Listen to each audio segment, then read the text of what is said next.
Hi everybody. This week we're going to be learning the song It's Raining, It's Pouring. This song uses a new pitch that we have not used before, and that is the pitch E. It sits on the first line of the music staff.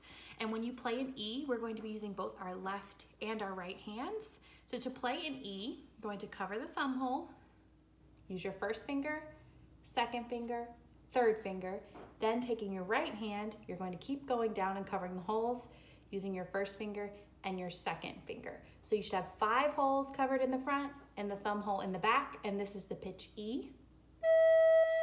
I would just practice playing that for a little bit, getting the sound right, making sure you're covering the holes all the way before you go ahead and start playing the song. So this song uses E, G, and A. So there are no B's in this song.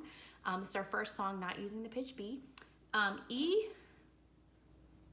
thumb 1, 2, 3, 1, 2. A, thumb 1, 2, and G, thumb 1, 2, 3. All right, here is the music for It's Raining, It's Pouring. Every time you see an apostrophe, make sure you take a big, deep breath.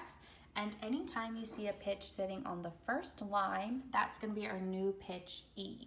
Remember, we're only using E, G, and A, no B's in this one. So we're going to read through it. I'm going to say the pitches, and you guys can follow along. Here we go. 1, 2, go. G, G, E, A, G, E, E, G, E, A, G, E. Second line, G, G, E, E, A, G, G, E, E, A, G, G, A, E, E, A, G, E. All right, and here is It's Raining, It's Pouring.